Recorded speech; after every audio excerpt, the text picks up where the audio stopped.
Hello, everyone. Welcome to the next episode of the More Magic Book Club podcast. Today is a very fun episode for two reasons. First, Marianne is back. Welcome back, Marianne. I got to be back. My brain isn't working, or I should say 80% capacity, so we'll see how it goes, but I'm happy to be here. I think you're gonna do great. And today we are talking about the Golem and the Jinni by Helene Wecker, and Helene herself is here to join us. Welcome to the podcast. Thank you so much for having me. Thank you for joining. I know this is very late because this book has been out for Uh, 13 years now. 13 years, yeah. Yeah.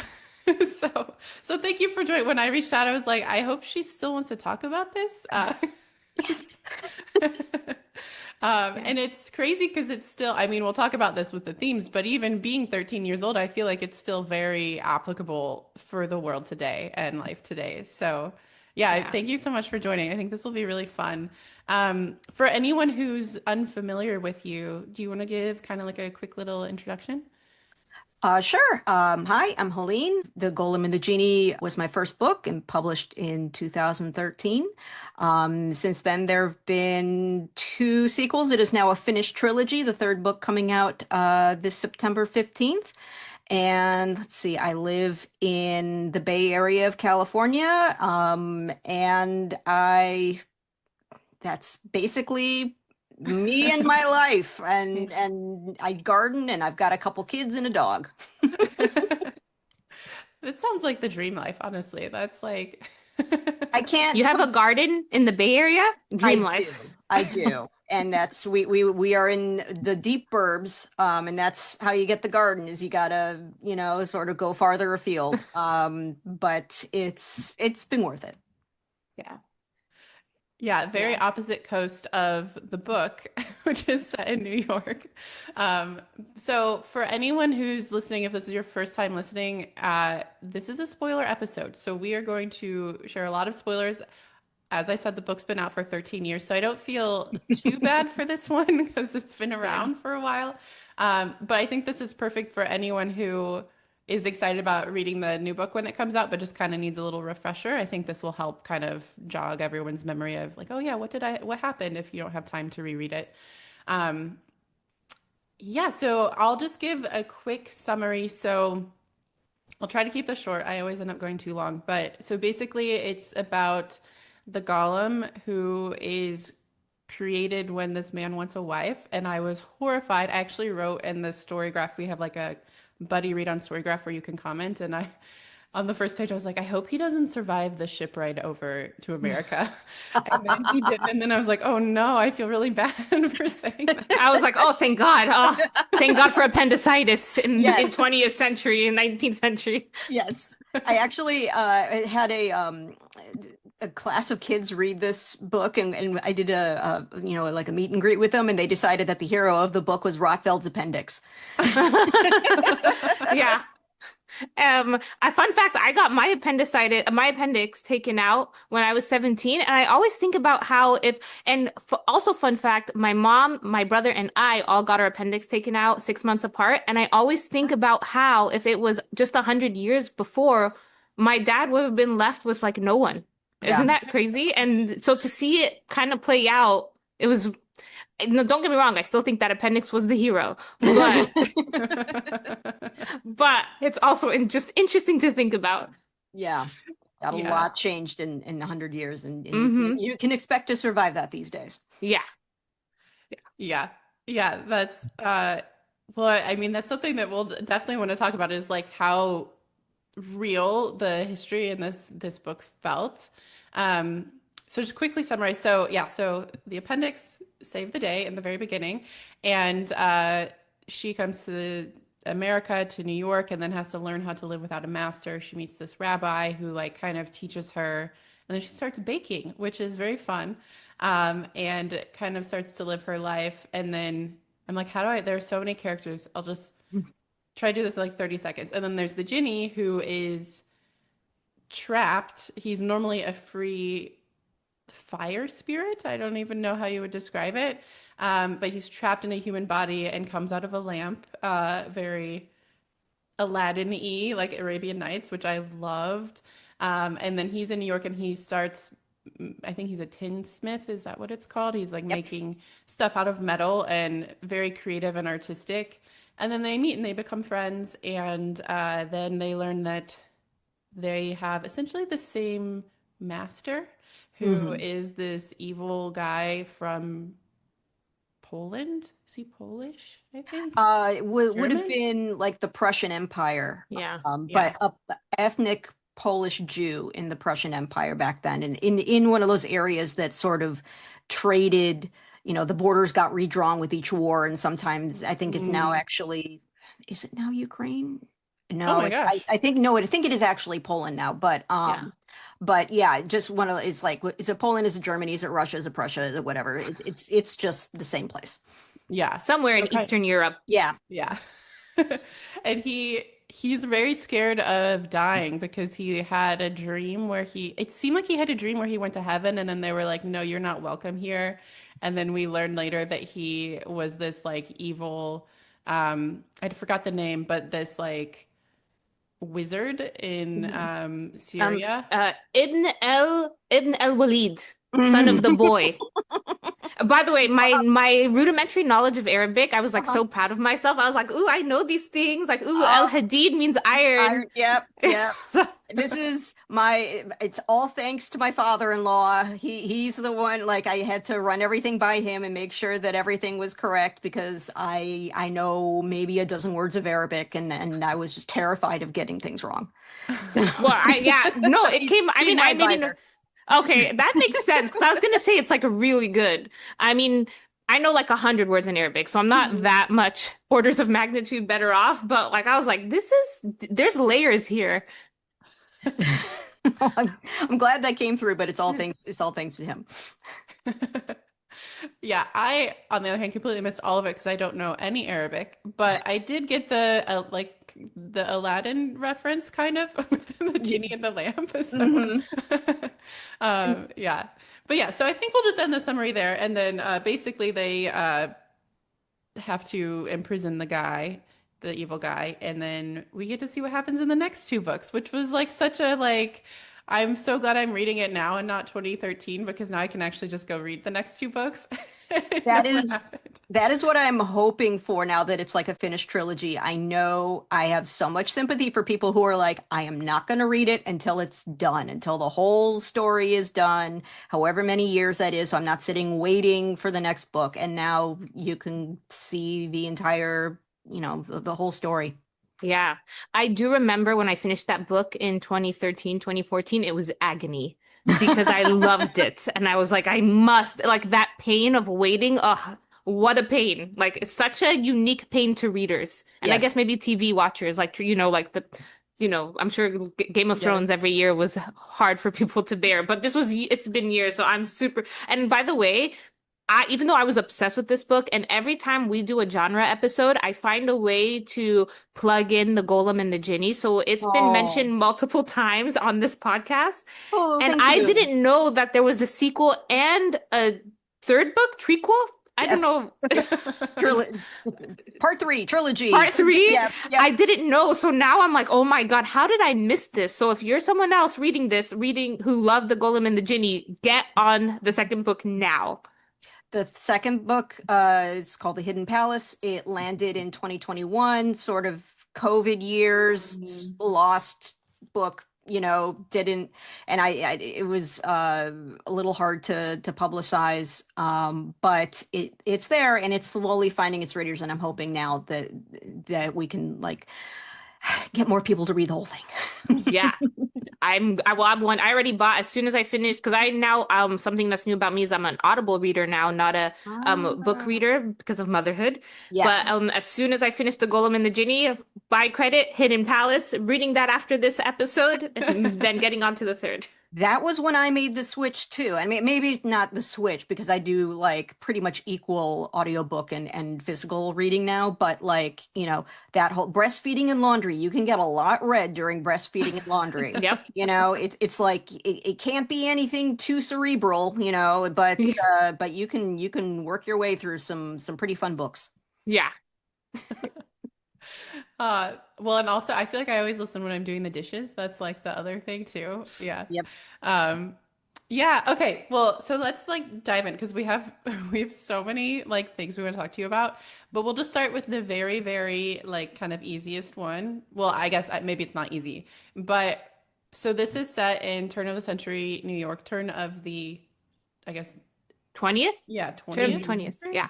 Um, so why that setting? How did you land on that? Honestly, it was the sort of thing where you make a decision that's almost spur of the moment that you maybe have like two or three minor justifications for, and then it's once you start to explore the consequences of that decision, it becomes like, oh, I didn't know what I was getting myself into, and maybe that was a good thing, you know? What happened was I came up with this story idea when I was a grad student at Columbia University, doing, getting my MFA in fiction.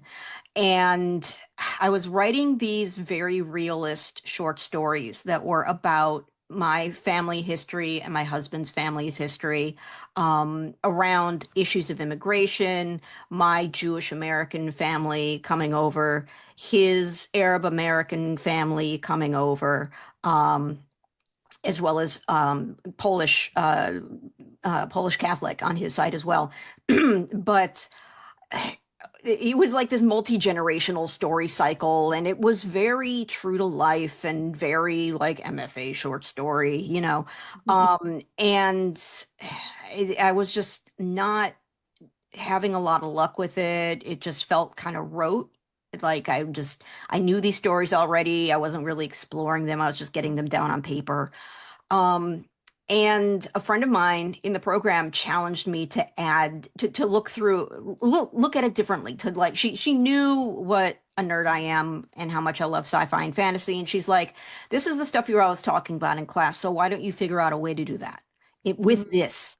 Um, and that really spun my head around and made me consider the deeper elements of like, okay, if I'm going to transpose this to, different characters, to fantastical characters, how are we going to explore like the immigration story um, in American history, between, Jews and Arab Americans through this like fantastical lens? I'm like, okay, so what if instead of like Jewish girl, Arab American boy, what if we make them a girl golem and a boy genie?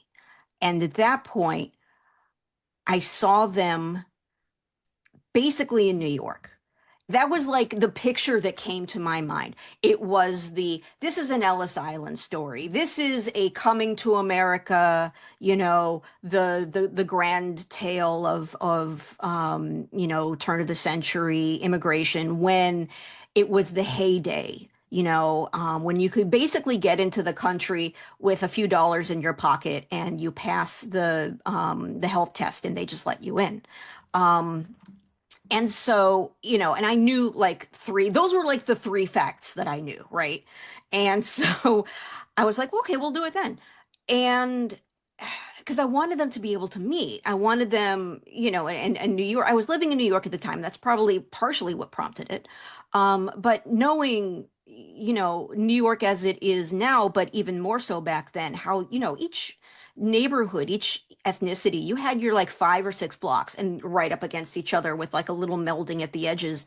And if you're going to bump into each other, it's going to be in Manhattan. It's going to be, Lower East Side, Little Syria, which I didn't even know existed, at the time. And once I started researching where, the Syrian, which now we call Lebanese, because back then it was all Greater Syria.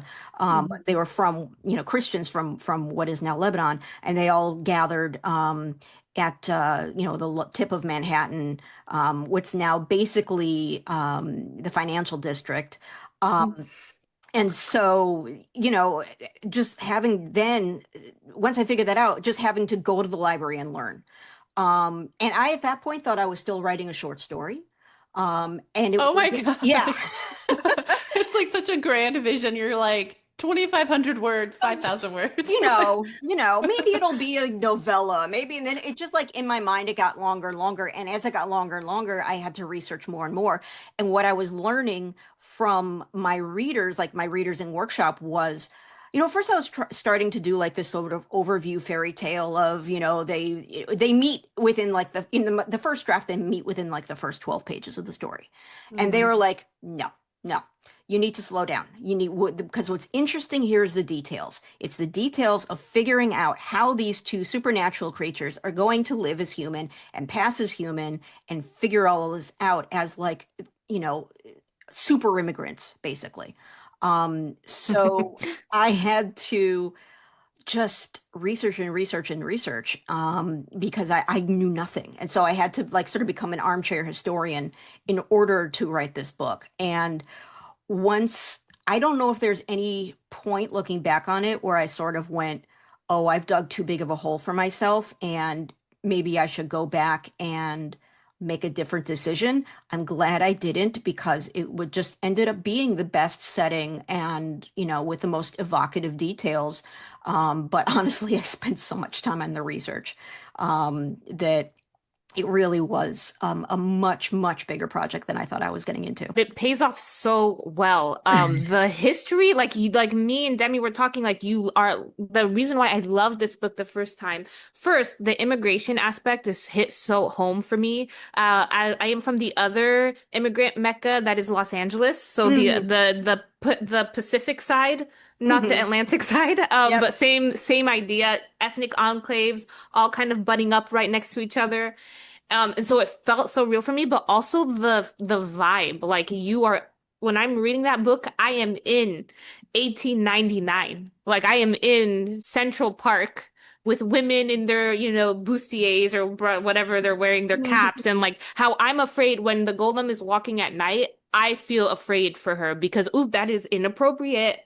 That is Yep. wrong. But like, it's the like, oh, this is wrong. Like, what are people going to say about a woman Mhm. alone at night? And Mhm. like I feel it. And so like the history, that research really pays off just as a reader. So I loved it. Thank Mhm. you. Yeah, I loved it too. I feel like some of the details of the city itself, like there was one scene where I think it's in the morning and it described the trains on the elevated coming out and it was like knocking the soot that had accumulated Yeah. overnight off. And I was like, oh, it's so crazy to think about living in a place where they're burning coal. I think that's what they were Yeah. doing. Yeah. Oh, yeah. Yeah. Yeah. And like how different, like how, because New York already is like kind of smelly, but then just No offense to the New Yorkers who are listening. I feel like it's known for that, but it's New York. Yeah. I mean, there's like a Jay-Z song about, like the New York song. Like New York doesn't need any publicity. It's Yeah. like Yeah. everyone wants to go there, but it's still thinking about like that city is like, yeah, just imagining it in that point in time and how different it would feel. And I had to look up tenement because I didn't know what Oh, that meant. Hmm. And yeah, the housing where essentially like low income housing and like how everyone was living and there's all of the rooftop, the Yes. whole separate instead of like an underground culture, it's like a Hmm. above the city culture, which is Yep. just so fun. And I love that you took us through that. Because that's where people escaped before air conditioning, especially like getting up to Um, the roofs and sleeping on the balconies in order to get any hint of air in those old buildings. And God, I had to learn all of this about the old law tenement versus new law tenement structures and how they were set up, and having shafts down the building that you could open your window onto and get some air, but you're staring across the shaft at your neighbor's window, and all the mhm. stuff that would accumulate down there. And but yeah, the learning about like the rooftop, uh, ba- almost like rooftop societies.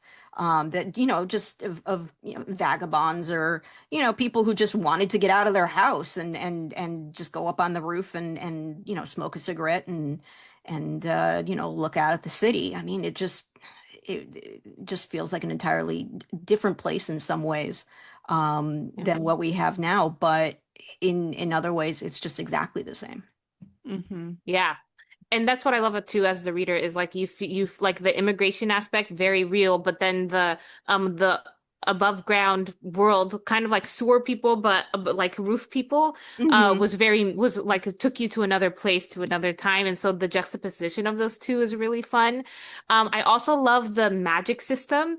It's like a world where every religion, like all the mysticism, the mystic aspect of every religion is real. So like Kabbalism is real, and like the Jinni, the jinn of Islam is real. And it's kind of hinted that like Shintoism is real, Hmm. and like the magic system of Hinduism is real. And so it's all real.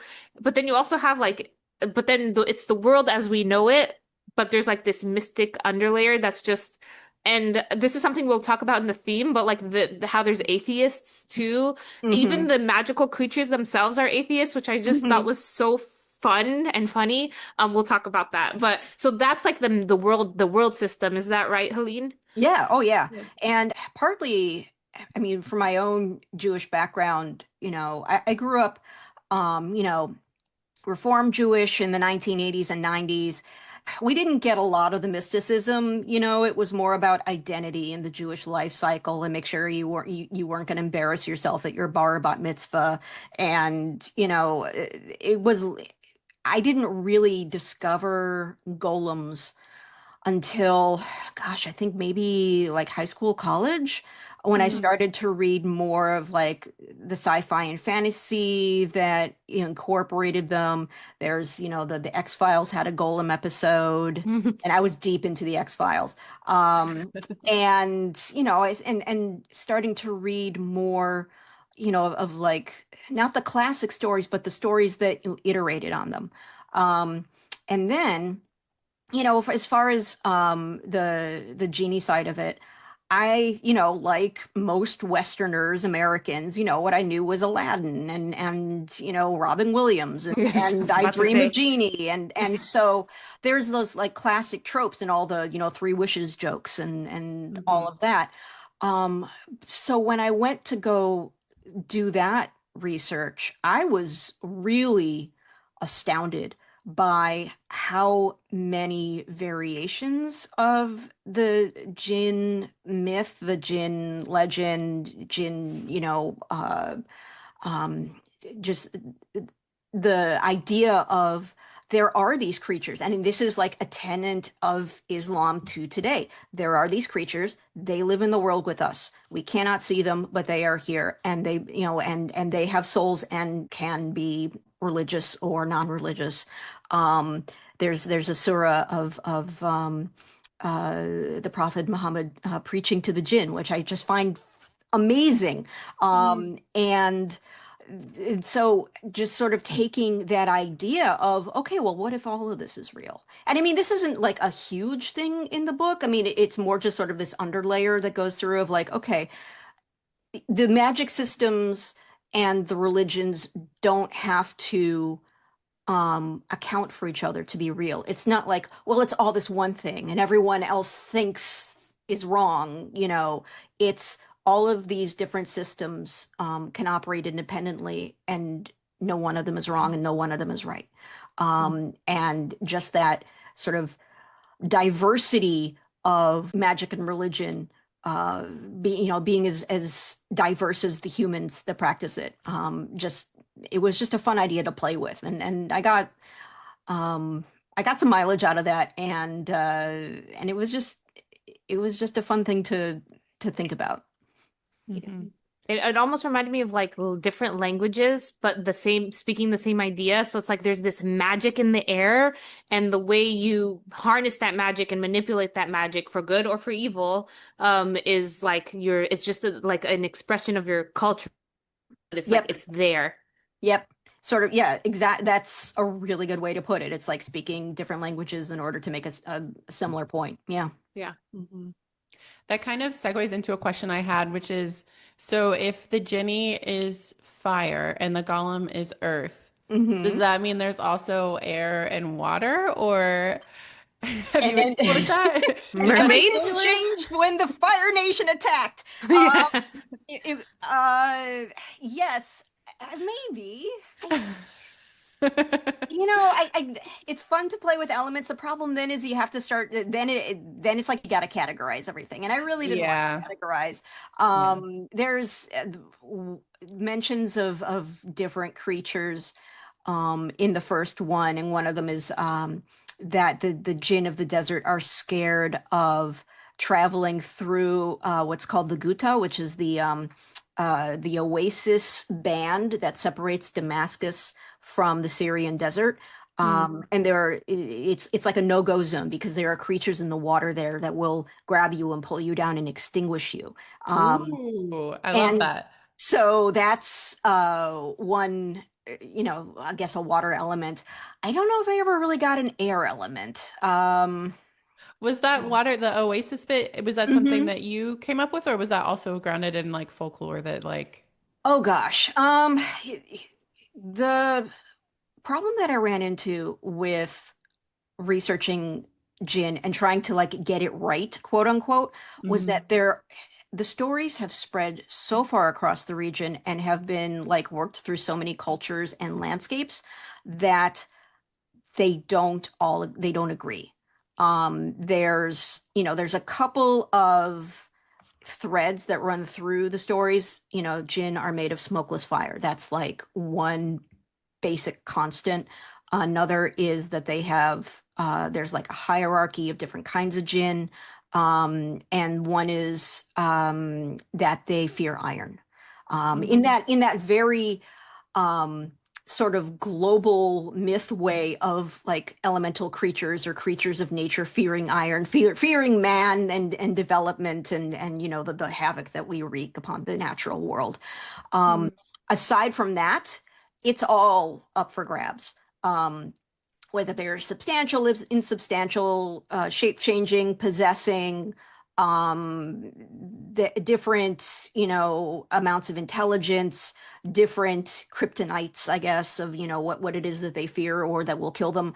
I'd made this decision that okay, if Jinn are smokeless, I needed to give Ahmad, I needed to give him something to fear because otherwise he was just going to be too powerful. I couldn't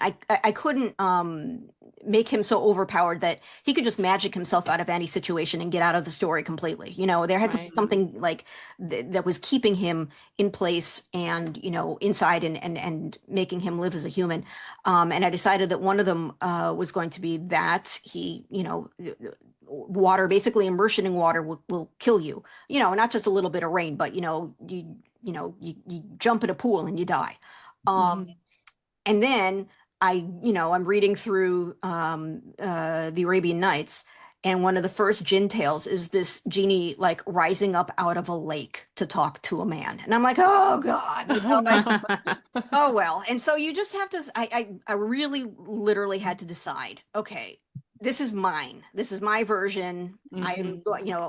There is respectful, and then there is like tying yourself in knots because you can't, sort of figure out what version to follow. And I was like, this is my version, and I just sort of went with that. Yeah, I think it was so fun. I loved the detail about that he couldn't go into water, especially like because it's an island. So Hmm. it's the perfect limitation He's 'cause literally Yep. trapped. Yep. yeah. Exactly.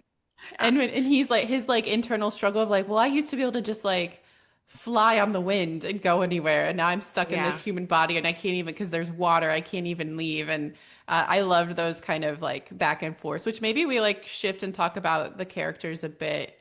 Um, so also I don't know how to pronounce anyone's name, Mm. so I really should have included a pronunciation guide because it's like two names that aren't, sort of standard American English. And so yeah, there's a lot of sounds in them. So yeah, well, because we were talking and I was pronouncing the Golem Chava, and Marianne was like, "No, that's like not how you pronounce it." Mhm. And the So, audible, like the narrator who did a great job, but I Oh. think he pronounced the names in like digestible American sounds, which is totally fair. So he pronounced it Hava, but Hmm. it's probably like Hava. Chava. Chava and Right. Ahmad. And Hmm. yeah, yeah. So I was like, okay, like I get, because I do that too when I'm speaking to people. I'll be like, oh, Ahmed, because it's just Hmm. why, like, stress them out, like Yeah. trying to get them to say Because Ahmed. then They're they're gonna like, try to and do do it, it. feel really self-conscious. Yeah. Yeah, so just say Muhammad, just Yeah. like just make it easy on them. So I get what where the narrator was going with. Hmm. But also like it wasn't lost on me. Like her name was Fedwa El Hadid, which Hmm. means iron. Her last name means iron, and so the irony wasn't lost. Irony wasn't wasn't lost on me that that was her name, and he's afraid of iron. Like, oh, there's something here, and it Hmm. was, and ended up kind of being his downfall. Was honestly, they were each other's downfall. Oh, R.I.P. to the Hadids. Oh, Yeah. I Yeah. yeah. know. Her Yeah. dad was amazing. I loved Oh, her I know. dad. Oh, my heart broke into a When he million came back pieces. and stabbed the guy, I was like, oh Take that. my God. Take Justice that. for Fadwa. Yeah. Yeah. Oh, ouch. Yeah, that was pain. That was so painful. And then him finding their bodies, like after all those. Oh, Yeah. but we're jumping ahead of ourselves. So let's talk about Chava and Ahmed. Hmm. Yes. So they, I don't know. They're just sort of they be what's funny is that they started off as like these vessels of well, she's from those stories of the family stories, the Jewish girl and the Syrian boy, and but as soon as I started really thinking about them and putting them in this place that was going to have certain effects on them.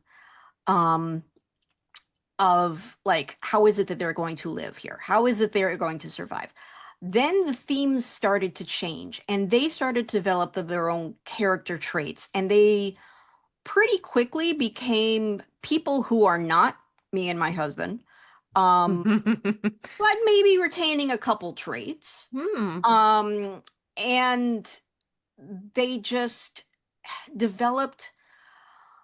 It was sort of this exercise of how different can I make them and still give them a connection? How differently can they see the world and the crazy humans they have landed among, um, and without alienating each other so much that they aren't going to form a bond? Because what they have in common is their situation. And maybe that's just about the only thing they have in common at the very beginning, is that each of them, through different means, ended up on this floating island of millions of humans and are trying to make their way and figure out what to do about it and are hiding. And the fact that they have each other is what keeps them afloat while also creating its own problems and situations because they approach everything so differently. And I didn't realize when I started writing the book that it was going to become like this exercise in writing philosophical arguments, um, So philosophical. about like duty to what is it that you owe your community, what is it that your community owes you, what is that the difference between living an independent life and living a life connected to others, and where how to find that balance, especially when you quite naturally fall into different ends of the spectrum as the two of them do, and what they had to teach each other and how they were going to learn that. But yeah, they get to it all through like these arguments standing on rooftops looking out over the city, and those were a lot of fun to write. They were very tricky to write because it was like I had to decide what each of them needed to learn in a particular scene in order to go forward with a slightly different perspective that was going to end up in a place where they could they'd learned enough and they'd grown enough to really sort of come together Yeah. in order to solve the problem at the end. But it just so I really did, each of them sort of was created with the other in mind in my head. And I had this post-it taped up to my next to my monitor, for like I think most of while I was writing the first draft, so years, that just said they exist to save each other.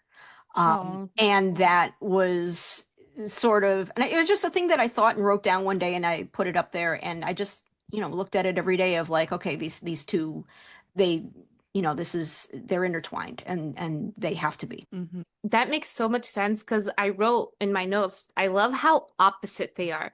So Ahmed is literally a free spirit enslaved, Mm-hmm. and Chava is literally a creature to obey without a master. Hmm. And they like those parts, and then there's consequences. Like there's consequences to unthinking obedience, but there's also consequences to unthinking freedom.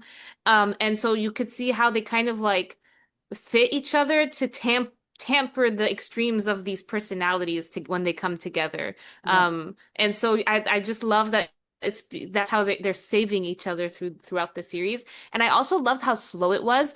When I first read this book, I don't know how I missed the romantic aspect. I thought it was a platonic relationship. Now when I read it again, I'm like, duh, it's a slow burn. It's not like, oh, we're just best friends. The slowest of burns Yeah. is and I got dinged for that sometimes. Is like I think people who are looking for the characters to be like smoldering at each other by page 50, it's a little disappointing because instead they're just arguing with each other, and but I love arguing that. is my love language. Yes, And I so, love that. that's It's actually so refreshing to see such a slow burn that you almost miss it. yeah. Because like that, I mean, that's how me and my husband met. We were friends for years. And we fought a lot. Like we fought a lot over books, over philosophies. Like, so it's Yeah. actually really, it was representation for me. You are my ideal reader then. Yeah. That is perfect. Yeah. And then I know, like speaking of like opposites, like Rabbi Yehuda versus Uh-huh. Rabbi Avram. Uh-huh. They were like using speaking of like using like magic for good or for evil, like they both use the same magic system, Hmm. but one was doing it for selfish gains and the other one was doing it for love or for sacrifice. Hmm. Do you have anything were you doing that on purpose? Because I kind of noticed how they were like foils of each other. Was that on purpose? Yeah, Probably. it went through my mind. I don't know if I made them deliberately opposite in that way, in that I think there's a lot of sort of balancing characters in this book, in the series as Yeah. a whole, but also in this book, in the first one specifically. And I think I did have that idea in mind, sort of, and gosh, it's sort of hard sometimes looking back, and it's like, okay, was that an actual idea that I had and did it deliberately, or did I at some point notice that that was going on and decide to Mm-hmm. draw it out, Mm-hmm. And then it gets really chicken and egg. Um, but I think what I wanted to do, sort of ultimately was these are systems, it's sort of like in the way that religion and religious belief can be harnessed for any number of intentions. The idea Mm. that then the magic can be harnessed for any number of intentions, and are those, ultimately good, ultimately bad? What is there's a thing that's present in many religions, that's certainly in Buddhist philosophy as well as in Jewish philosophy and religion, that's specifically about intention. There's I think it's a Buddhist saying, all rests on the point of intention. And so, what is it that you're aiming to put into the world? What is it that you're trying to do? And Shulman is Yehuda Shulman is a deeply evil man, with fervent belief in God and a hatred of God as well, in the manner of like a jilted lover. And so in his hands, it's become perverted and twisted. Um, Rabbi Meyer, who is sort of too good to live, is, he is, sort of the, you know, deeply good, wanting to do the right thing even at his own expense. Yeah. And like you say, they're using the same tools. And so, just, I don't know if it's a point I wanted to make, or just sort of a reflection of, this is, what humans do with tools. We use them for good or ill. Yeah. Two rabbis, yin and yang. Hmm. Yeah. Well, RIP to Michael. Like, ouch. How could you do this to him? Helene got married, found out his marriage was a sham, and then he dies. Oh, the Yeah. pain. And he was Michael, so good too. He was like, He's a deeply I was good. hoping they'd figure it out. there were drafts where he figured it out. but the it just sort of had to in the end. God, I feel so bad about Michael. He's sort of a schlemiel. He doesn't. It's like you want him to clue in, right? It's like when the reader knows something that the character doesn't, and you're just sitting there waiting for the penny to drop, Hmm. and Yeah. it becomes a stumbling block because in any story, and this is something that I basically learned writing this book, is it's really dangerous to give your reader more information than the character, because then they start to look like a fool and a patsy, even if they're not, even if it's something that they would never in a million years suspect, which is that, sorry, you just married a golem. Um, and so I think he ended up getting sort of short shrift in the book. Um, One of those situations where if I had 10 more years to write it, I could have figured out how to, give him a better ending and a better experience throughout the whole book. He just sort of ends up being the fall guy. But yeah, I feel bad for him. Okay, I'll say, I actually, even though it broke my heart, I actually thought he had the perfect ending because of his like journey. Because Mm. he's like, first, I really see myself in him as like the child of immigrants Hmm. who like, oh, like the beliefs, like this is like, like the child of immigrant journey is a very unique one that I saw myself in him, like where he's like, I'm not like these people. Who needs this when you have all of this? Like, it's something very special that America brings that I'm gonna say for the themes.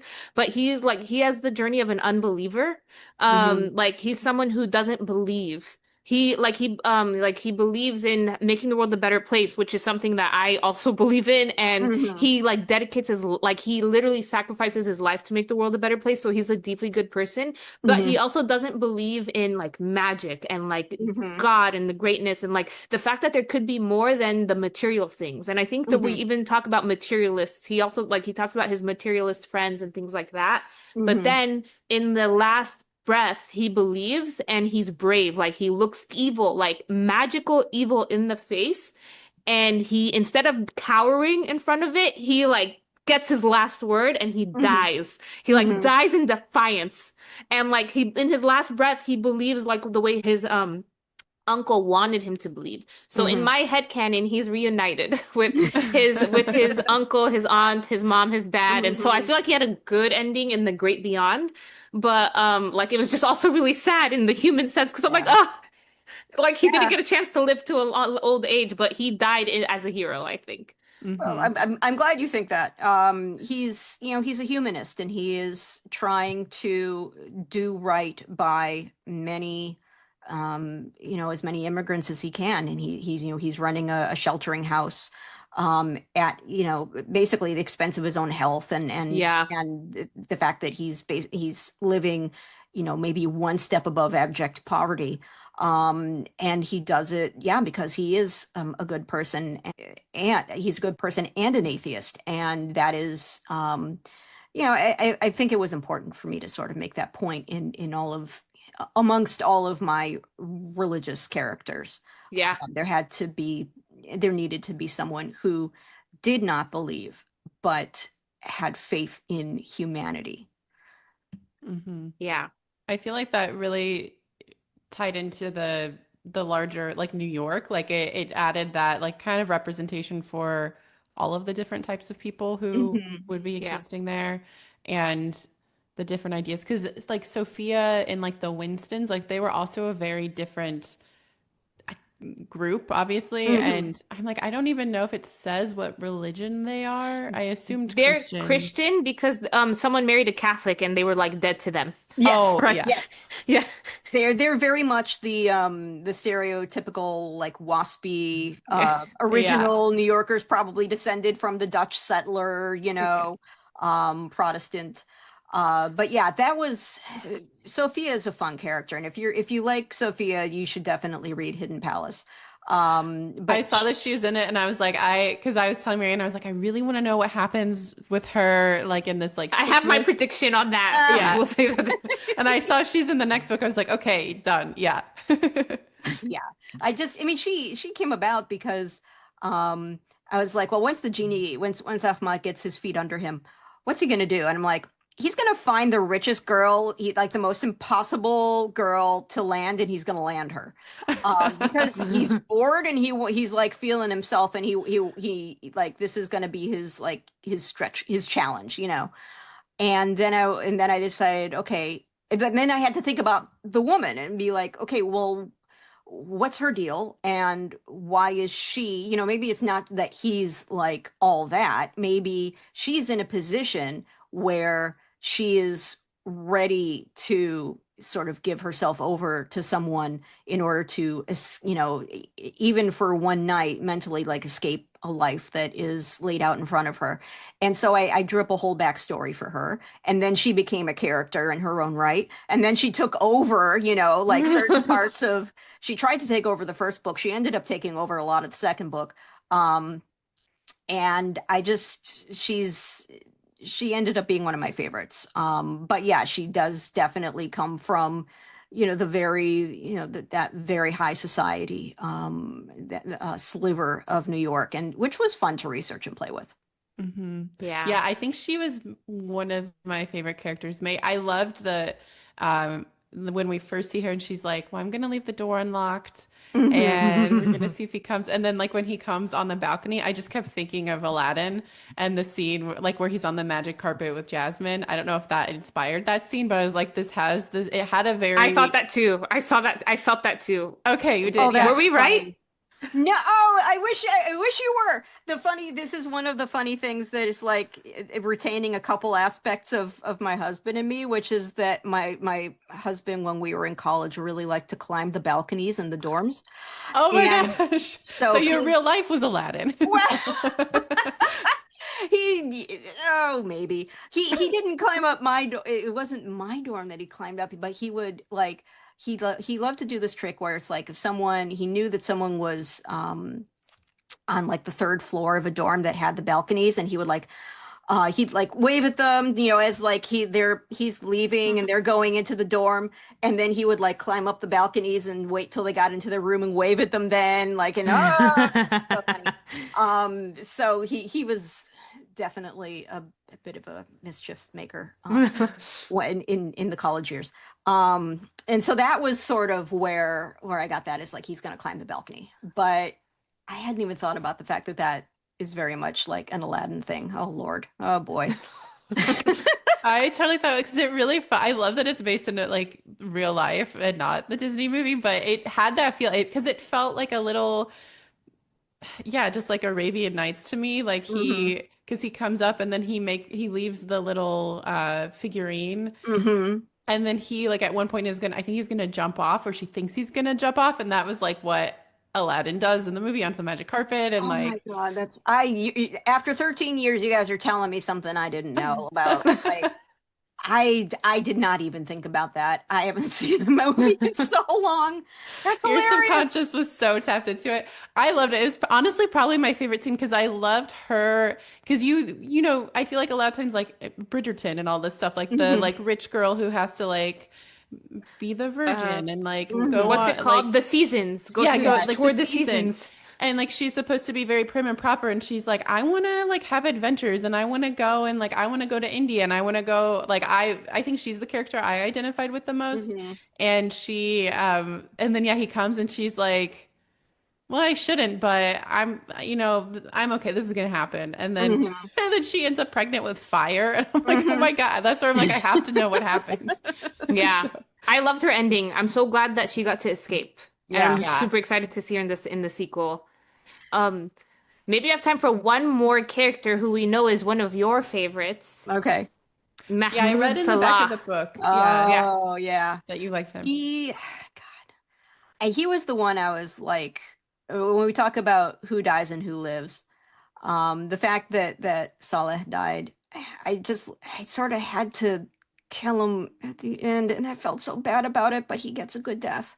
But he was the character that I always knew what he was going to do. He was like, he everyone else, it was like sometimes pulling teeth, like what are they going to do in this situation? And there were any number of like roads a person can go down and I had to choose, sort of work my way through alternatives of like what conversation is going to draw out an aspect, what encounter that Chava has is going to, how is she going to react to this, and what's that going to teach her so that she can move on.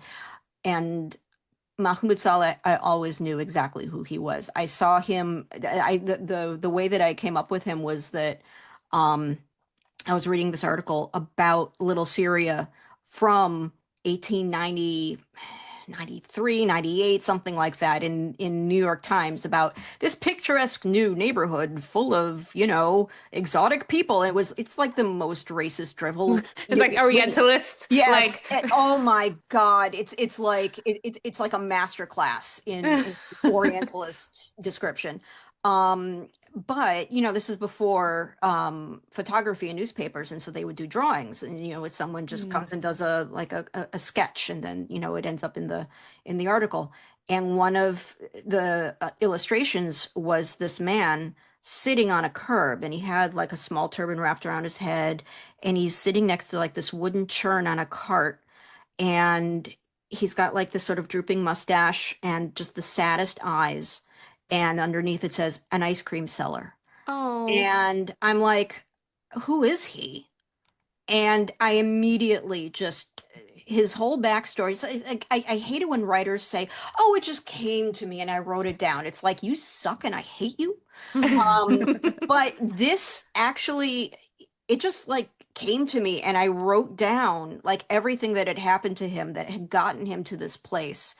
That, he's like the one Muslim character in the book, and that makes him an outsider within the Syrian Christian community. And I was like, okay, what would have gotten him to America? And it was just like this tragic backstory.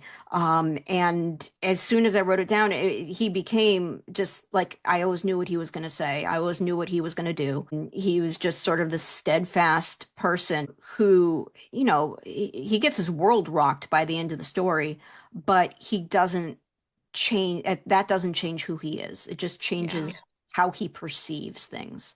And so he was like my buddy through the whole thing of the book. Every time I got to a Saleh scene, I'm like, oh, thank God. I feel like you could feel that when reading his scenes, because his story was just so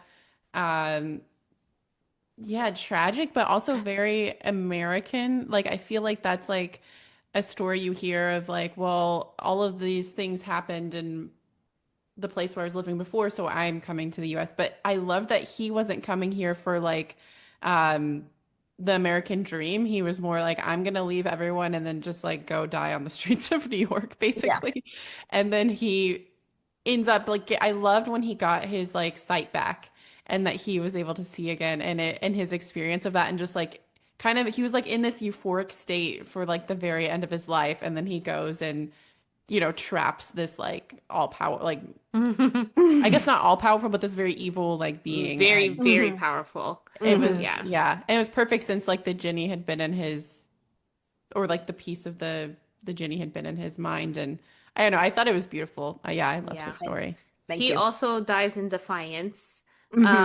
And he's also, like, there's a lot of tragedy in this world, but a lot of redemption and like hope, which is something me and Demi always love to see, is not tragedy for tragedy's sake, but people persisting despite. Even in death, they persist. And we really liked his character. It makes me really sad that there was a real ice cream man. Who was so sad that the illustrator decided to draw him sad. Yeah. Like, how sad was he? Oh my God. So it's real. I mean, it was probably a really hot day, He's like, when will I go home? Yeah. Maybe we could even talk, like, we're kind of touching on it a little bit, the themes. I do want to say though, because like the two people I saw myself most in was Michael, so I was like, oh crap, he died. But also Miriam Fadul was such a treat. I really saw myself in her too. I just could like see that. Yeah. A girl who just really who meddles in people's business, but for their own good. Yes. And somehow she is like the most gossipy and meddlesome person, but everyone feels so blessed to have her in their life for that reason, that she's just so darn good at it. Yeah, it's Um, not gossip for gossip's sake. It's yes, because I am intent on making people's lives better. So I yes. will do what I have to do. I And have she's, gotten people married oh, you for have? the yes, just to say, because I think she got people married in the book too. I'm like, yep, that makes sense. Yep. Like knows like, She uses people's problems to solve other people's problems. right? She matches them up, and everyone loves it. And she thinks the best of everyone, and so people want to live up to that. Yeah, I Um, wouldn't say I'm that good, but I do, but I will say like her sense, like her sixth sense for mhm, troublesome people I have, and mhm. just yeah, like I said, the meddlesome busybody. Like I must get involved. I must help these people. Some in real life, some people do not like it when I Yep, meddle. It yep, does not stop me, but yep. I. But anyways, okay, so some themes I love. We've been talking about this, the theme of immigration. I feel like this book is very deeply patriotic, in the way that of my America, which is Hmm. like like in what other world could a golem and a Jinni meet? Yeah. And it's very true to life, like like maybe even your own love story. That doesn't really happen like in the Middle East, for example. And like that kind of stuff, like where things, different stories come together Hmm. to make new stories. Like different cultures coming together to build new, like that is a very deeply American thing that's very deeply experienced and very deeply lived in my own life. Yeah. And so I loved seeing that here. Like it was like it felt very true to life for me. A golem and a Jinni becoming lovers and best friends. Like it felt very true, even though it's a magic story, but it was real. Well, thank you. Yeah, I mean, that was deliberate on my part, in the reflection of my life, my husband's life, the lives of so many of my friends, people I know, and America being a place where this can happen, and it doesn't, it's not like there aren't barriers and misunderstandings and assumptions that people have to, work through. But that we are thankfully here, able to do that. And I mean, unfortunately, the the themes of immigration are, becoming relevant yet again, in this country, the current administration and the sort of nativist, essentialism that is, rearing its head again. And, it's hard to, on the one hand, sort of doing the research for this book and looking at all the different immigration movements and laws that get passed, it's like, oh, this is cyclical. We find it, every so ever many years, we sort of like, as a society, or the people in charge put the walls up, and then the walls come down, and then we put them up, and then we bring them down. And so that is sort of like the long view, but it's just so heartbreaking to see today, people being vilified and stopped on the street and whatever for, having the temerity to come here in the same way that so many of our, predecessors did. And it's, having that hope and that sense of wanting to build a life for your family and your children, and America in its best being a place where that can happen. And America saved my family.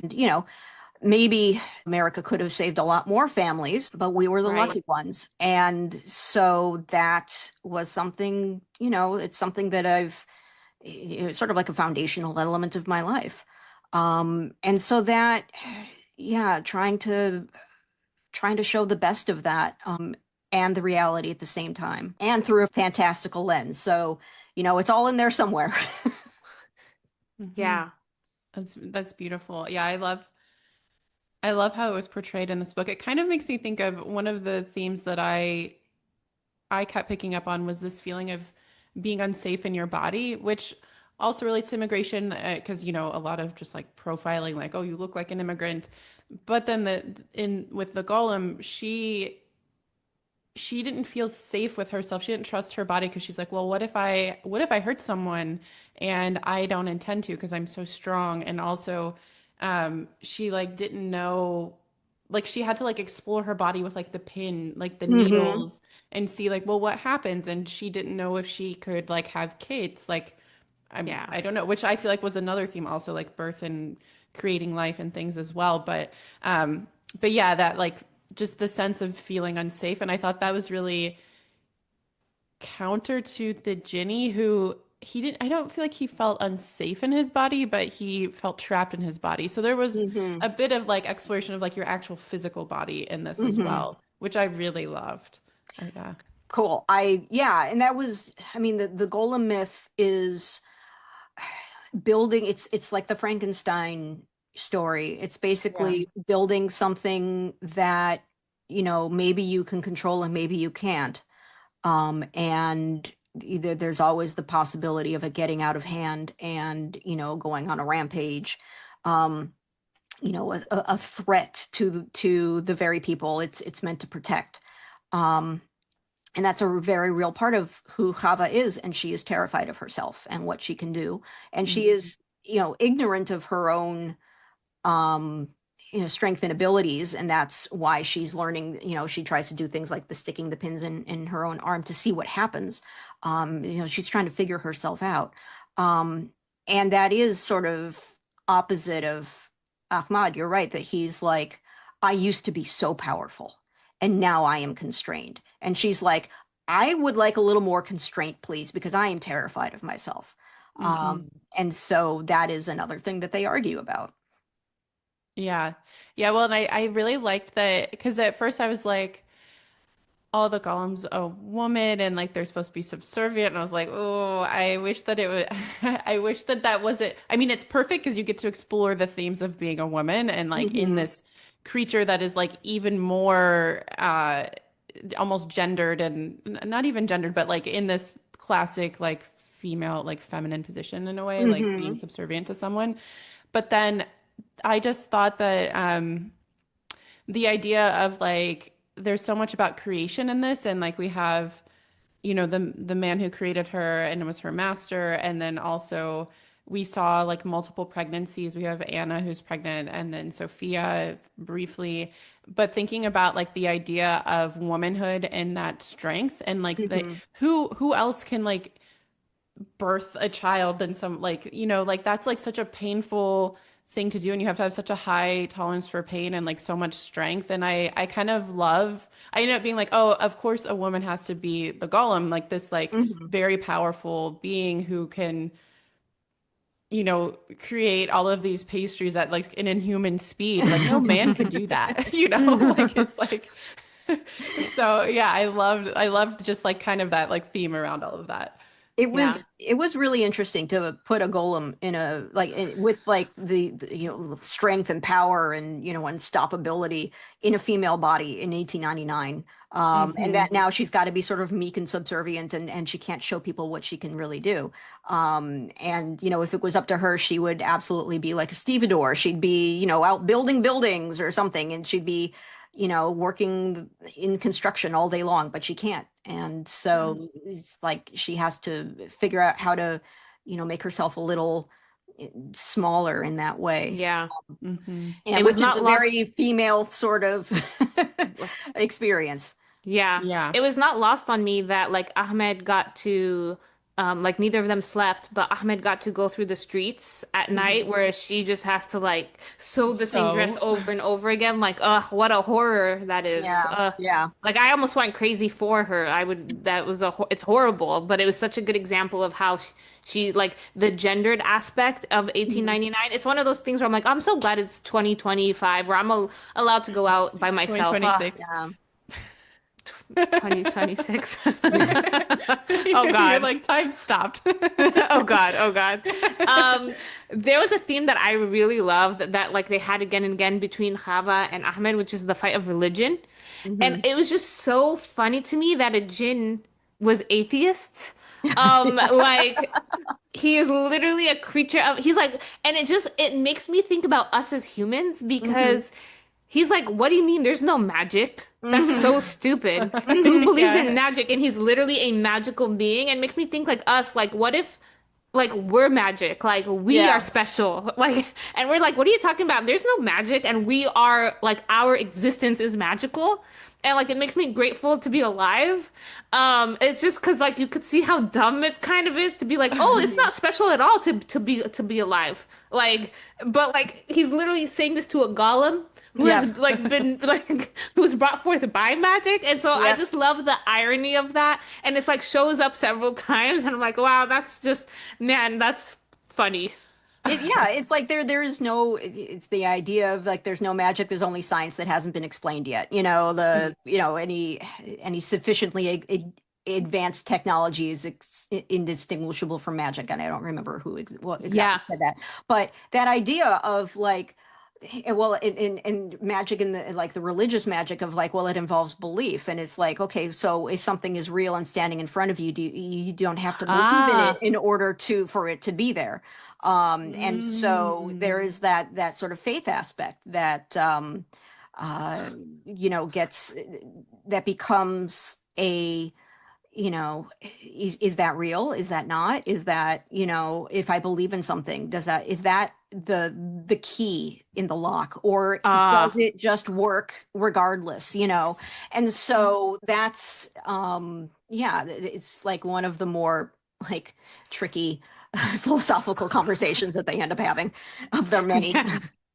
Yeah, that is such a like head scratcher. Like, oh, so if the thing is objectively real, does it lose its magic? And does Yeah. it be like, is faith and like the mysticism of magic, is that a Mhm. necessity for belief? Like Yeah. for religion? Oh, ow. Okay, What my is too yeah, complex for my what brain. is the belief the power? Yeah. Yeah. Yeah. Yeah. Man, I feel like I want to just sit with that. I'm going to be thinking about this because I love the idea of belief. And so, Oh, cool. like, yeah, I like the way you just presented that. I feel like I'm going to think about that. Yeah. Um, okay. Should we talk about some of our predictions and then do the lightning round? Yeah. Yeah. Sure. Okay. Here is my prediction for the Hidden Palace. Because I haven't yet read the second book, but I'm going to read the second and the third book that just came out for everyone listening. I believe that Sophia falls in love with the female Jinn and they become like they roam because she's kind of a free spirit, Sophia, and they kind of become like roamers together. Oh, and the spark that was in her belly that like they kind of like did an abortion or something. I think that they just dim the spark, but the spark can grow again, and so they have a little genie baby, half human, half genie baby that they raise together. That's Oh, I love that. that's my prediction. Do you have any comments? That is definitely a path that I could have taken, and maybe a couple of aspects of that show up, Ooh, Ooh. interesting. but in a different way than you're picturing, I think. Mm, Ah. So definitely give it a read. okay. Oh, the suspense. My prediction, I was kind of thinking that was Sophia. I was like, I feel like maybe she is going to have a baby, or my theory was that she has powers because there was some sort of like one line that was like, oh, maybe they're descended from like there's like Jinn in their like lineage or something. And so I was like, oh, does she have that, or does she now like Ooh. now she's that? So that was mine. And then my larger like for the book three, I was like maybe um the Golem because I read the summary of that and she's like has a house, I think. I don't want to spoil it for anyone, Don't but say, yeah, don't tell me I haven't read that far. okay, well, so my prediction was that she would like have a family of her own, maybe, and like they would learn that she would like almost become human. Like she's still the creature, but like able to like exist in a different way without feeling like she needs to like have a master and stuff like that. So that's my predictions. You two are you're good. You're getting there. It's there's stuff that these are all like problems that I wanted to solve. And they do show up in different ways. And it's in different, oh God, how can I even put this without spoiling anything? Y'all are on the right track. I'll put it that way. Okay.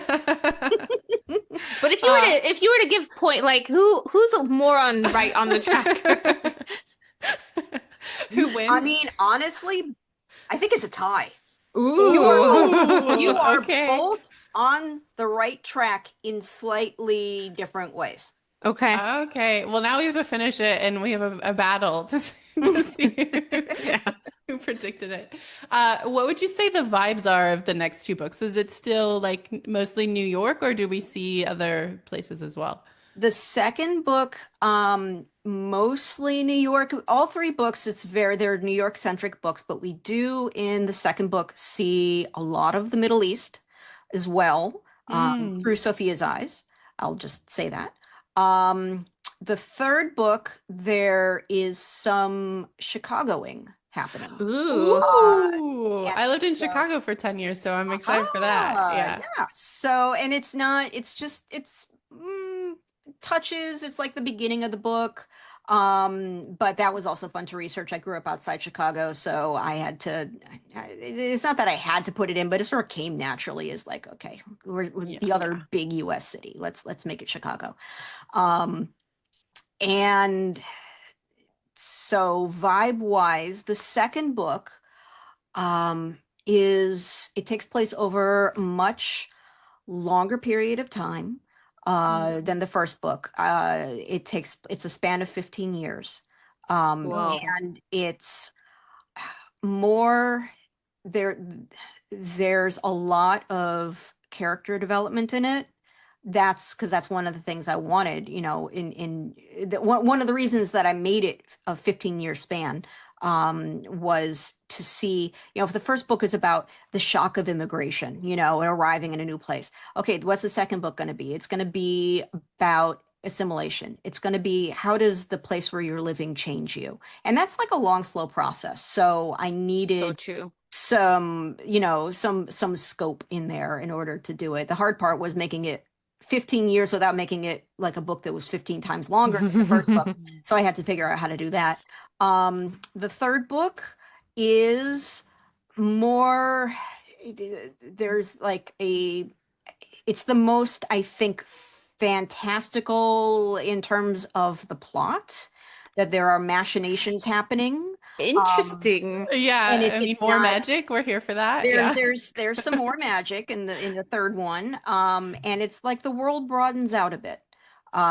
So I would say that's the one where it's like there's a lot of pieces at play. There's a bit of a mystery happening, and it's a bit more of an adventure. Oh, you're Hmm. like the gloves are off. We're going all in, We're going and all in. I Exactly. am so excited. Cool. I am so excited. Does World War II play a role at all? No, No. it comes up to 1930. That's okay, Ah, Yeah. okay, I So love that World War because yeah, One, yeah, definitely okay, yeah. World War One. But I stopped before World War Two. okay. So we get to see Fascinating. like the Great Depression as immigrants in the U.S. or the Mhm. like the Like beginning the of it. Of the beginnings. very beginning, yeah, sort of the Yeah. tail end of Prohibition, the beginning of the Great Depression. But everyone's got this sense that the world is changing, and Yeah. it's not going to be for the better. Dude, that's Oh, also very relevant to our yeah. current time. Hmm. Sometimes I'm like, are we in the 1920, like 1926, Yeah, like up there's to a like real 2026? sort of Gilded Age feel right now, Yeah, right? right. Yeah, Right. I'm like, is the Yeah. shoe going to drop and will we yeah, have food to eat? yeah. Like, yeah. I'm a optimist and an idealist, so I'm Yeah. saying the shoe's gonna drop and it's just gonna switch the balance, and we are gonna be better off We'll have more food to than eat. yeah, than Yeah. those who are hoarding everything right now. We'll just say that. That's my prediction for the larger world. Amen. So, From Hopefully. your lips to God's ears, God's as they ears. Exactly. say. Exactly. okay, so some quick lightning round questions. So these are supposed to be fun, so don't feel like you have to like. Hopefully they're fun. I'll just say Okay. that. I'm like, I don't Okay. want to put you on the spot and you're like, oh my God, this is like. But the first one, I just had this idea because I loved the descriptions of some of the food throughout the book. And obviously, there's like a bakery, and then there was one with the Jinni, and he ate some, I think it was a dessert or something. I don't remember, but Kanafa. Kanafe. Yeah. yeah, I had to look that up. I have never had that. I didn't know what that was. So if you were to like host a dinner party about this book where like Mm-hmm. you had dishes representing different characters, Mm-hmm. do you have any ideas for like what dishes would represent different characters? Oh boy. Okay. Uh, Chava's got to be challah. Totally. That's her thing. Um, and gosh, dishes for characters who don't eat. I think Ahmad probably. Oh, well, the kanafe would have to be. And that's another thing from my father-in-law. He makes amazing kanafe. Mm. Um, Does he and make it with the custard or with the cheese? he makes it with the cheese. He So good. makes it with, yeah, Good choice. and all of the phyllo, shredded phyllo on the top, and like a pound of melted butter, just sort of Ugh, like now I'm hungry. mixed into it. I know, it's so good. Um, and for let's see if we could have like a multi-ethnic group dinner. It would be like the challah, the kanafe, probably some brisket. Mm. If people are feeling a little flush with cash. The herring, I love herring, and I know that it's like, basically it's peasant food, but Mm. Are you it's talking one of about the those. fish that's in a can? Yeah, it's It like can you be, can either yeah. get it brined, pickled, Yeah. or you can get it in the sour cream. Um, so you got to have a stinky fish on the table if it's, if it's a real Jewish celebration. Yeah. And oh gosh, what else? Some lamb and pita and yogurt. And God, okay, I'm just hungry now. Yeah, I know. I'm I'm like, like, what it's else? Tell almost me more. lunchtime. Tell me more. Give me more detail. Yeah, you gotta have Oh, yeah. tabbouleh. Yeah. You gotta have simmis, like the roasted carrots and potatoes and onions and like a sweet sauce. And Mm. now I just want lunch. Yeah. Now I'm like, what else could go? What would go good with lamb? Yeah. Maybe like black and white cookies because you like to Oh, represent okay. Ahmed Yeah. and Chava. Yes, and that's a very New York deli thing, is the black and Yes. white cookies. Yeah. So that sounds fantastic. Yeah, what else did people, oh my God, people ate such interesting things back then. A lot of stuff in aspic, which I mean, I'm not a huge fan of that, but like the whole meat jello sort of idea. Oh yeah, that's Oh, right. Yeah. Lots of no. Like, consommes of soups of things. If you're doing the more high society, like what would be served. Oh, ices. Gotta have a shaved ice, gotta have ice, you gotta have ice cream from Mahmoud Saleh. Oh yeah, oh, of yeah. course. Of course. And Yeah. yeah, for dessert to go with the kanafe. So yeah, you Yeah. can build a pretty good table. Yeah. Yeah. I would like to come to that table, please. Okay, the next question we had is if you had to trade places with either Hoffa or I see I've gotten away with Mhm. not saying it this entire time with either the Golem or the Jinni, Uh-huh. who would you choose? Which one would you trade places with? Oh my God. Oh, Like, And you Ahmad. can, yeah. Just in the sense of what would it be like, I to be a guy, who had confidence and mhm. who felt like, not necessarily I am the king of all I survey, because especially by the end of the novel he's been brought low a little more than that, Hmm. but to just walk through the world without a base level of watchfulness about, Right. am I safe? Am I in a situation of, where something's going to happen? To be able to walk anywhere at night and just feel Yeah. like I'm fine. I can handle this. There's nothing can touch me. Hmm. That would be amazing.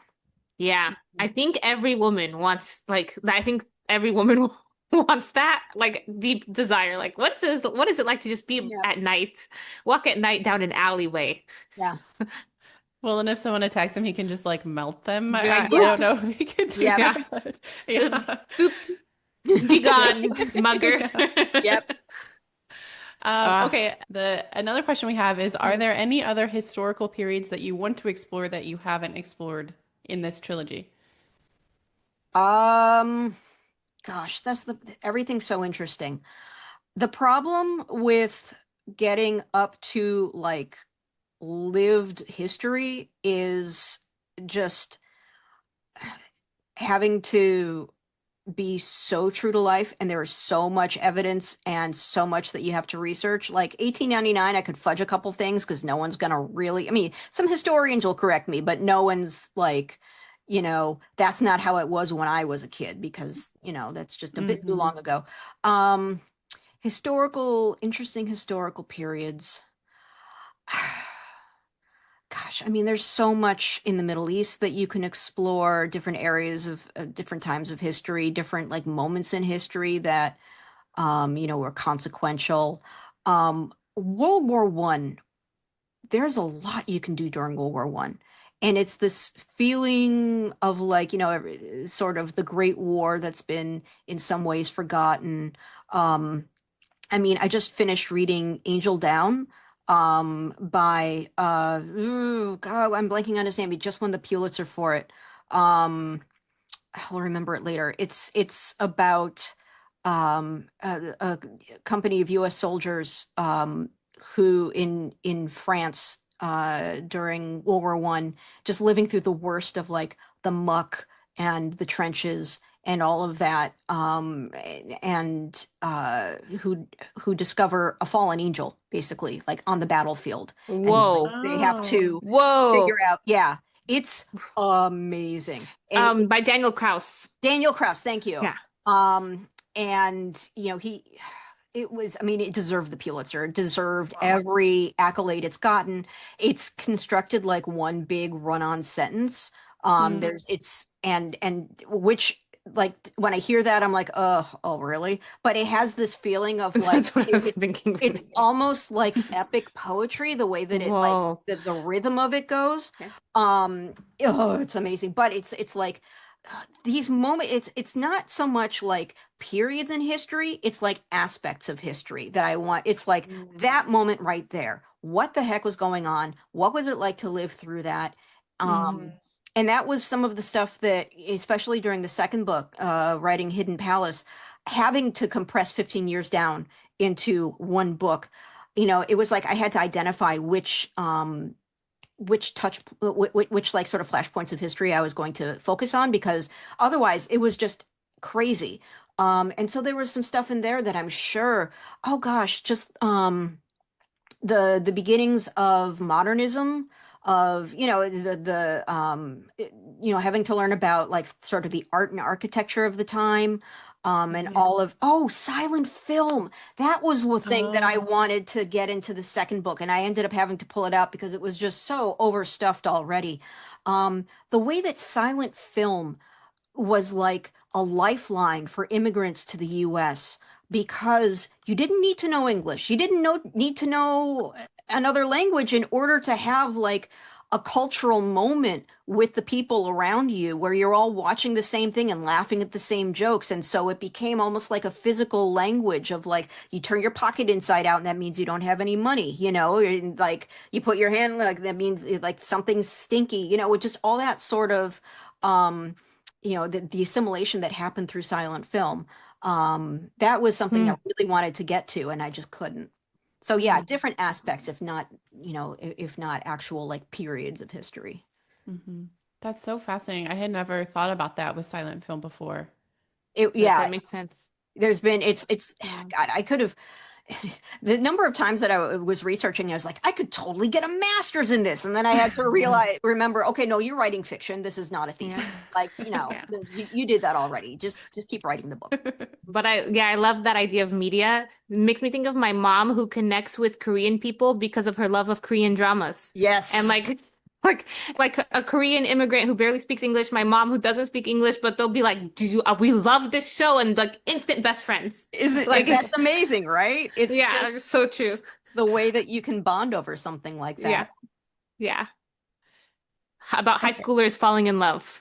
Because that's the like that's just the one my mom loves to watch. But yeah. Uh, okay, favorite mythical being that's not a golem or a Jinni. Ooh. Ooh, I think favorite magical being that's not a golem. I'd have to say a dragon. Oh, Good answer. classic. Um, Yeah. And partly that's me representing my daughter, who is a dragon fanatic, and will read anything, watch anything that has to do with dragons. And she's 13, and so now she's getting to some of the more, you know, she made me read Fourth Wing. I'm like, I'm not sure I want you reading Fourth Wing, but I'll read it along with you, just so I know what the heck you're reading, Try to be the cool mom here, and not, oh my God. Um, but she's 14 now. Oh my goodness. Um, but yeah, just dragons being just such a versatile character idea, that and the intelligence and the sense of um just if you can earn yourself a dragon's trust, and if Yeah. you can bond with a dragon, and if you the Temeraire books by Yeah. Naomi Debbie brings Naomi them up Novik. all the time. Yeah. Yep. Just she was like one of the best to do it, right? Like Yeah. the taking of the history, taking in and being like, okay, well, what if you had to convince the boat of the moral rightness of going and fighting the battle? Like, what if you had to like form a bond with your ship? What if that ship was another person? And sort of like how the ideas and the plots all fall out from there. And the fun things that she does with human history just by sort of injecting this idea. Hmm. Just amazing stuff. Hmm. And so I think a dragon. That'd be cool. I love it. We have a whole episode about dragons and Uh-huh. dragon lore, and we also talk about dragon girls, about how Ah, like a specific type of girl goes through a dragon phase, and they're usually very fiery, independent, smart. So I'm like, oh, Yeah, you have a dragon girl. yeah, you have a we dragon got one of girl. those. We got one of Yeah, those. Definitely. yeah. Like there's the horse girls and there's the dragon girls. Both are great and they have their own merits, but different journeys. So my daughter rides horses, and she has a shirt that says, "I ride horses because they don't make dragons anymore." Oh my God, I love your daughter. She's Yeah, I'm like, yeah, sounds great. We should have her on the show next. She's pretty awesome. We'll do a dragon episode interviewing her. Okay. Yeah, how long can you go? Yeah. She'll take over.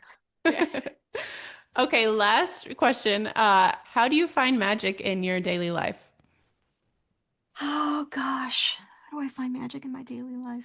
Reading, honestly. Yeah. It's and if I was more of an adventurous, like getting out into nature, getting out into the wilderness sort of person, maybe that would be my answer. But I am a suburban mom with two kids and a dog, and um my daily magic really is just transporting myself out of my head and into someone else's through a book. Someone Um, else's story. and it feels like a small thing, and yet it's so huge. Hmm. And that it's what keeps me, it's one of the things that keeps me sane. And it's one of the things that keeps me feeling like the thing I do may have some consequence in the world and in people's lives. Oh, So yeah. that's what I got to say. I mean, That's I love beautiful. that. Yeah. Yeah, your book definitely had an effect on me, even though it's been 10 years, but I could see the embers of like my thoughts and stuff rereading the book 10 years later Oh, of things cool. that I integrate into my personhood and into my viewpoint about the world. Kind of reminds me of the James Baldwin quote I really love that reading connects you to everyone who has ever been alive. Um, Oh, I Yeah, like it's like that. one of my favorite Baldwin quotes. But so yeah, it is very mad. Reading is magical. I totally agree. So is nature, but who has time for that? Well, we can read about it in our books. Yes, Yes, best of both definitely. worlds. Well, this was truly so fun. We went way over the hour. I think we're at an hour and a half. So, and we even like skipped over things in the notes, but this was, yeah, truly so fun. Do you have any final thoughts or because I know like the book's coming out in September, Mhm. so are there, I don't know if are you gonna do any like tours with that? Like, can people see you in person, or how's that working? We're starting to put some of that together, especially if you are like West Coast, say the uh, east, the Bay Area, sort of Seattle area, possibly. Portland? Would Ooh. love to go to Portland. We'll see how that works. Then yeah, like this fall. And the best way to find out about all of that would be to go to my website, helenewecker.com. You can sign up for my newsletter there. It's monthly right now. It might be a little more often than monthly as we get closer to the publication date of Gates of Midnight in September. But also you can, basically find out what I've been reading and what I've been up to and all of that in the newsletters too. So yeah, I'd say your best way to learn more. Awesome. And so Great. for everyone who wants to continue on, the next book is called The Hidden The Palace. Hidden Palace, And and then it's already out. It's in paperback. It's in every format you could want. And then the third book coming out in September is The Gates of Midnight. Woo. awesome. Oh, I'm so excited. I like can't Me wait to too. see how our predictions play out. Oh I'm yeah. gonna you're gonna hear from us if we're like I was just gonna say let me know how when you find out how it pans out, let me know what you thought. and we're gonna be like, no, but no, I think it's gonna be, yeah, I'm excited. Well, yeah, this was so fun. Thank you so much for joining. Helene, I told you right before that I was a little starstruck, but I'd be cool. Would you say I was cool? You were cool. How was I? Was I cool? Yeah. Yeah, We're both great. cool cats. Cool Oh, cool. cats. Good. Awesome. Yeah, this was so truly just so fun. I love that we got to talk about this book. And thank you everyone for listening in. And hopefully you are as excited as we are for the next two books in this series. And yeah, we'll see you next time. Thank you, Thank you. everyone. Bye, everyone.